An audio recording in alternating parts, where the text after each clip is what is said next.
एक तरफ विपक्ष के गठबंधन की, इंडिया गठबंधन की सफलतापूर्वक बैठक दिल्ली में संपन्न हुई और दूसरी तरफ अब यह कहा जा रहा है कि विपक्ष के नेताओं को चुन चुन करके एक एक करके अलग अलग करने की कवायद शुरू हो गई है और इसी बीच में तमाम एजेंसियां एक्टिव कर दी गई है, क्योंकि कयास ये लगाए जा रहे थे कि विपक्ष के ये नेता एकजुट नहीं होंगे और जिस तरह से विधानसभा चुनाव के दौरान तल्खी दिखी, बयानबाजी दिखी, उसको लेकर के कहा गया कि अब तो बस खटाई पड़ गई है, अब तो मामला खत्म समझिए।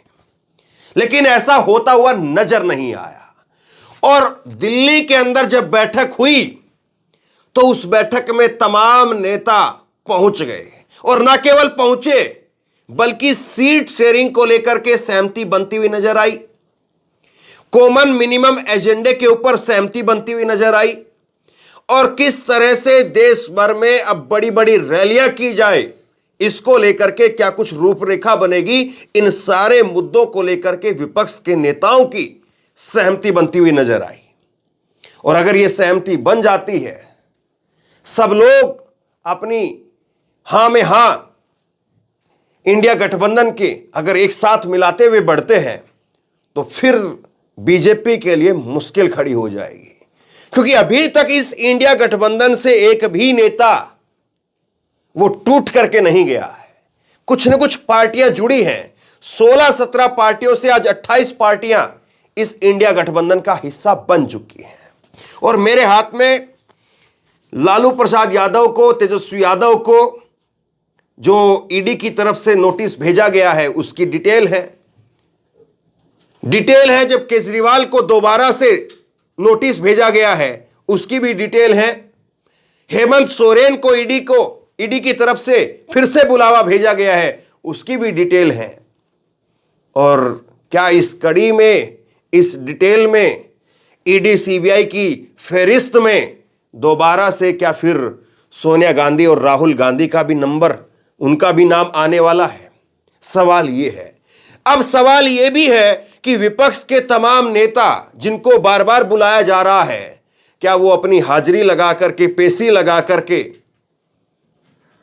वहां पर अपनी बात को कहेंगे, या विपक्ष के नेता जो इस बात को खुलेआम कह रहे हैं कि 95% मामले ईडी के केवल और केवल विपक्ष के खिलाफ हैं और जो विपक्ष का नेता इनके खिलाफ बोलता है उसके खिलाफ एजेंसी लगती है और जो इनके साथ में हो जाता है उसके जितने भी मुकदमे हैं वो सब शांत कर दिए जाते हैं। आज की खबर सुनिए, लैंड फॉर जॉब का मामला और उस मामले को लेकर के तेजस्वी यादव को नोटिस भेजा गया है, ईडी ने बुलाया है, लालू प्रसाद यादव की भी पेशी होनी है। और ये लैंड फॉर जॉब का मामला, ये कब का मामला है? 2004 से 2009 का, जब यूपीए 2 का कार्यकाल था, पहला कार्यकाल, उस पहले कार्यकाल में लालू प्रसाद यादव मंत्री थे और तब ये लैंड फॉर जॉब का मामला सामने आया और उसके बाद में वहां से ये मामला होता हुआ निकला और सीबीआई के जरिए अब ईडी तक ये मामला पहुंच चुका है। ईडी इस मामले में मनी लॉन्ड्रिंग की जांच कर रही है और सीबीआई इस मामले में घोटाले की जांच कर रही है। और ऐसा नहीं है कि तेजस्वी यादव को और लालू प्रसाद यादव को पहली बार बुलाया गया है। तेजस्वी यादव से और लालू प्रसाद यादव से पहले भी ईडी अप्रैल में पूछताछ कर चुकी है। 5 घंटे की पूछताछ अप्रैल में हुई। उसके बाद 25 मार्च को सीबीआई की पूछताछ 8 घंटे के लिए अलग अलग चरणों में होती है और अब फिर से पूछताछ के लिए बुलाया है, जिसमें 27 दिसंबर को लालू प्रसाद यादव को पेश होना है, जिसमें 5 जनवरी को तेजस्वी यादव को पेश होना है। 22 दिसंबर को तेजस्वी यादव को बुलाया था, पेश नहीं हुए, इसलिए फिर से बुलाया है और अब 5 जनवरी को तेजस्वी यादव को पेश होना है। सवाल यह है कि इतनी बार पूछताछ, इतने घंटों की पूछताछ, और उस पूछताछ में क्या निकला? तेजस्वी यादव तो यह कहते हैं कि जब उनको दाढ़ी मूछ भी नहीं आई थी तब उस उम्र में उनका नाम इस तथाकथित घोटाले के अंदर जोड़ दिया गया, जिसमें यह मामला 18 मई 2022 को लालू यादव, तेजस्वी यादव, राबड़ी देवी, मीसा भारती समेत 17 लोगों के खिलाफ सीबीआई ने मामला दर्ज किया। सीबीआई घोटाले की जांच कर रही थी और फिर उसके बाद में ईडी की इस मामले में एंट्री होती है और ईडी की एंट्री के साथ में फिर इसमें मनी लॉन्ड्रिंग को भी जोड़ दिया जाता है। बताया यह जाता है कि उस वक्त में लालू प्रसाद यादव ने ग्रुप डी की भर्तियों के लिए घोटाला किया और घोटाला यह कि 26 लाख रुपए में 4.5 करोड़ रुपए की जमीन ले ली। यह आरोप जो है वो लालू प्रसाद यादव पर है।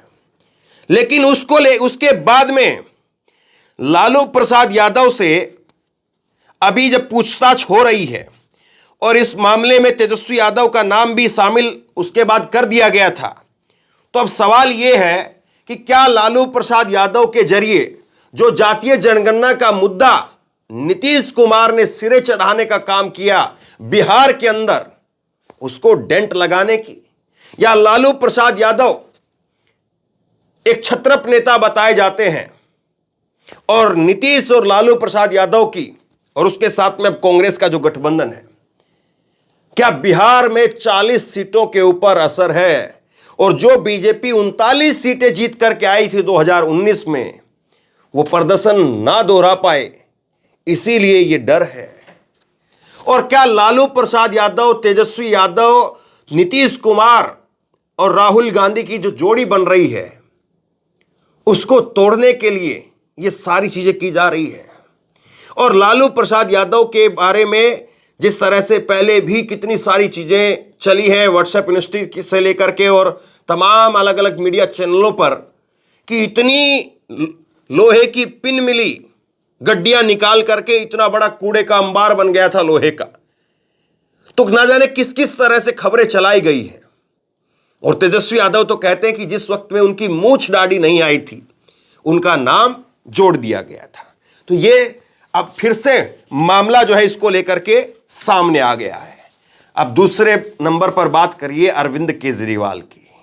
अरविंद केजरीवाल की तो तकरीबन आप यूं कहिए कि आधी पार्टी ही अंदर जाने की तैयारी में है या आधी पार्टी अंदर कर दी गई है।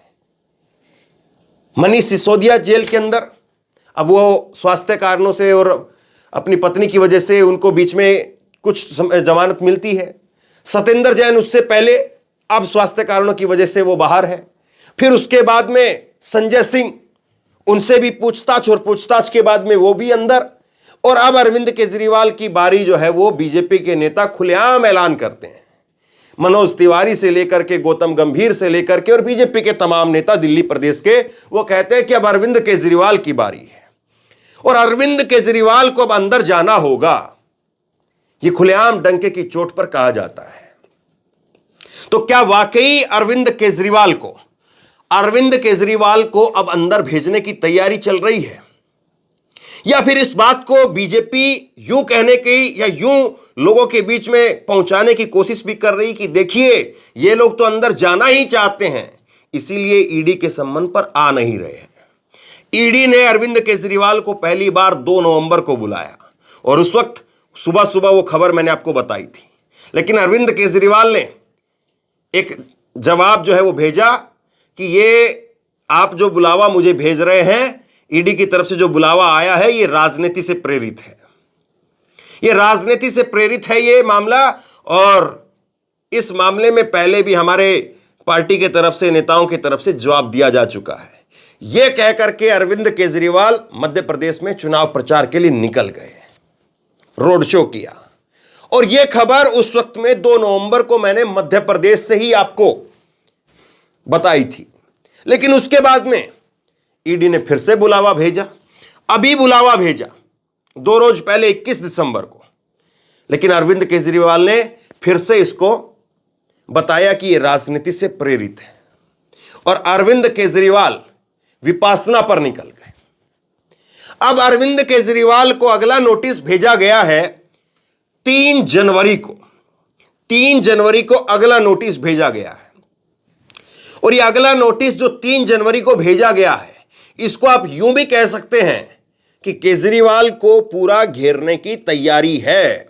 क्योंकि अरविंद केजरीवाल को लेकर के आम आदमी पार्टी के नेता कह रहे हैं कि अरविंद केजरीवाल जी को जो नोटिस भेजा गया है, वो नोटिस स्वीकार किसने किया है?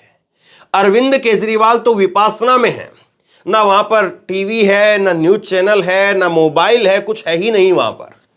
तो स्वीकार किसने कर लिया? और उसके साथ में अब ईडी जो है वो ये सोच रही है कि 10 दिन के लिए वो विपासना पर गए हैं, तो 21 तारीख को नोटिस भेजा था, वो इंडिया गठबंधन की बैठक में शामिल हुए और उसके बाद में निकल गए। तो 10 दिन का जो उनका विपासना का जो समय है वो भी पूरा हो जाएगा 30 तारीख तक। तो ईडी चाहती है कि 2-3 दिन वो दिल्ली में रह भी लेंगे, आ भी जाएंगे, अपना ऑफिस का कामकाज भी देख लेंगे, और फिर हम उनको कोई वजह उनके पास में ना रहे मुकरने की, इसलिए 3 तारीख को बुलावा भेज दिया। 5 तारीख को लालू प्रसाद यादव को भी आना है।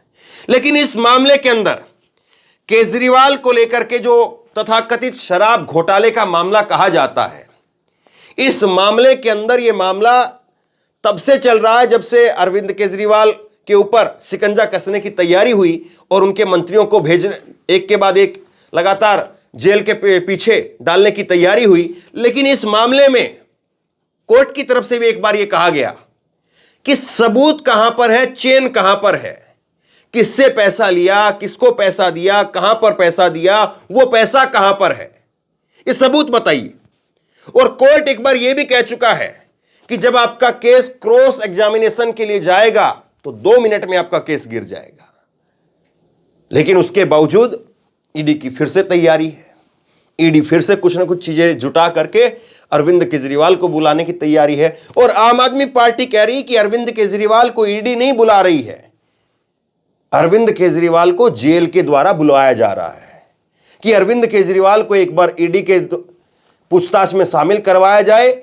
ईडी उनसे 4 घंटे 5 घंटे की पूछताछ करेगी, जिस तरह से संजय सिंह के साथ में हुई और तमाम नेताओं के साथ में हुई, और उसके बाद में वहीं से उनको गिरफ्तार कर लिया जाएगा कि ये पूछताछ में सहयोग नहीं कर रहे हैं और हम 5 दिन की 7 दिन की रिमांड चाहते हैं। लेकिन वो मुख्यमंत्री हैं और पार्टी का सबसे बड़ा चेहरा है। सारे चेहरे जो नंबर 2 की हैसियत के थे वो एक एक करके जेल चले गए। सत्येंद्र जैन नंबर 2 की हैसियत पर थे, नंबर 2 की पोजीशन पर थे, जेल चले गए। उनके बाद नंबर 2 की पोजीशन पर आए मनीष सिसोदिया, जेल चले गए। नंबर 2 की पोजीशन पर आए संजय सिंह, जेल चले गए। और अब अरविंद केजरीवाल, और इसके बाद एक लंबी फहरिस्त बताई जाती है। इसके बाद बताया जाता है कि सौरभ भारद्वाज का नंबर है, राघव चड्ढा का नंबर है। तो यह भी ईडी को लेकर के एक कड़ी आप कह सकते हैं। इसके बाद चलिए झारखंड के अंदर हेमंत सोरेन, झारखंड के मुख्यमंत्री हेमंत सोरेन, एक तरफ बीजेपी वाहवाही लूट रही है झारखंड से सटे हुए छत्तीसगढ़ में कि हमने आदिवासी को, विष्णुदेव सहाय को मुख्यमंत्री बनाया, लेकिन हेमंत सोरेन पर शिकंजा कसने की पूरी तैयारी है। हेमंत सोरेन को 1 नहीं 2 नहीं 6 बार नोटिस जा चुके हैं। हेमंत सोरेन को पहला नोटिस जाता है 14 अगस्त को, आजादी दिवस से 1 दिन पहले, और अभी आखिरी नोटिस गया उनको 12 दिसंबर को। तथाकथित भूमि घोटाले के अंदर ईडी उनको बुला रही है। हेमंत सोरेन का नाम बार बार लिया जा रहा है, लेकिन हेमंत सोरेन आ नहीं रहे हैं। तो क्या हेमंत सोरेन भी अब पूरा वहां पर तैयारी करके बैठ गए हैं और पेशी नहीं तो गिरफ्तारी कर लो? क्या इस लाइन पर आकर के अब विपक्ष खड़ा हो गया है? असल सवाल यह है। और एक और नेता की बात कर लेते हैं, केसीआर, और केसीआर की बेटी के कविता, उनको भी ईडी बुला चुकी है। सीबीआई पूछताछ कर चुकी है शराब घोटाले के अंदर, तथाकथित शराब घोटाले में उनसे भी पूछताछ चल रही है। मार्च में ईडी ने उनसे पूछताछ की और पूछताछ के बाद में के कविता का फोन जब्त कर लिया। तो कुल मिलाकर के अब बड़ा सवाल यह है कि एक के बाद एक ये नेताओं की फहरिस्त, इसमें पन्ने जुड़ते चले जाएंगे और ये फहरिस्त बढ़ती चली जाएगी। मैं वो लिस्ट तो आपको गिनवा ही नहीं रहा हूं, वो लिस्ट जिसमें बताया जाता है कि इस नेता के ऊपर ईडी की, सीबीआई की कार्रवाई चल रही थी और ये नेता बीजेपी के अंदर चले गए और उसके बाद कार्रवाई वो भी ठंडे बस्ते में चली गई। और वो लिस्ट भी मैं आपको नहीं गिनवा रहा हूं कि सत्ता पक्ष के इतने नेताओं पर और विपक्ष के इतने नेताओं पर ईडी की कार्रवाई हुई है, जिसमें 95% विपक्ष के नेता हैं। और कांग्रेस के समय पर 10 साल का शासन कांग्रेस के समय पर भी ईडी यही थी, लेकिन उस वक्त में अगर कार्रवाई बीजेपी के नेताओं पर होती थी तो कार्रवाई कांग्रेस के नेताओं पर भी होती थी। लेकिन अब देश की संसद से केवल और केवल विपक्ष के ही सांसद बाहर किए जाते हैं। उस वक्त में संसद से भी सरकार के सहयोगी या सरकार के ही सांसद, उनको भी बाहर किया जाता था। लेकिन अब चाहे संसद हो, चाहे सड़क हो, चाहे एजेंसी हो, हर जगह पर निशाने पर अगर कोई दिखता है तो वो विपक्ष का चेहरा है, दिखता है तो वो विपक्ष के नेता है। अब सवाल सबसे बड़ा ये कि क्या विपक्ष के नेताओं ने तय कर लिया है कि हम अब पूछताछ में शामिल नहीं होंगे, इनको गिरफ्तारी करनी है तो गिरफ्तारी कर लीजिए। और अगर जिसकी गिरफ्तारी होगी, मान लीजिए कि लालू प्रसाद यादव की गिरफ्तारी होती है, और क्या लालू प्रसाद यादव की गिरफ्तारी ये वो बदला भी है जिस तरह से अडवाणी की रथ यात्रा को रोक करके लालू प्रसाद यादव ने उनका राम रथ रोकने का काम किया था, यात्रा रोकने की काम किया था? तो क्या आज वही चीज फिर से दोहराई जाएंगी? क्या लालू प्रसाद यादव को 22 जनवरी राम मंदिर के उद्घाटन से पहले गिरफ्तार किया जाएगा? क्या लालू प्रसाद यादव गिरफ्तार हो जाएंगे? और लालू प्रसाद यादव अगर गिरफ्तार हो गए तो बिहार की 40 सीटों का क्या होगा? जो आरजेडी 2019 के लोकसभा चुनाव में एक भी सीट नहीं जीत पाई थी और कांग्रेस पार्टी केवल एक सीट जीत पाई थी, और जो जेडीयू उस वक्त में सरकार के साथ में थी, बीजेपी के साथ में थी, 16 सीटें जीत पाई थी। ये फिर तीनों पार्टियां आज किस पोजीशन में होंगी? बिहार की राजनीति किस तरह से करवट लेगी? बिहार में बीजेपी एक तरफ, दूसरी तरफ कहती है कि हम 50 लाख लोगों को राम मंदिर के दर्शन करवाने के लिए लेकर के जाएंगे। तो क्या बीजेपी ने यह ठान लिया है कि अब मैसेज लाउड एंड क्लियर दे दिया जाए कि मंदिर की यात्रा भी चलेगी और इनकी जेल यात्रा भी चलेगी? नेताओं को जेल की यात्रा कराई जाएगी और पब्लिक को मंदिर की यात्रा कराई जाएगी, और सीधे तौर पर डंके की चोट पर यह कह दिया जाएगा कि देखिए अब वोट हमारा है, और मीडिया के जरिए परसेप्शन खड़ा कर दिया जाएगा कि देखिए साहब, एक एक करके सारे भ्रष्टाचारी जेल के पीछे चले गए, एक एक करके सारे भ्रष्टाचारियों को मोदी जी ने जेल के पीछे डाल दिया। और क्या इस लिस्ट में पहला नाम वो लालू प्रसाद यादव का होगा? क्या वो पहला नाम अरविंद केजरीवाल का होगा?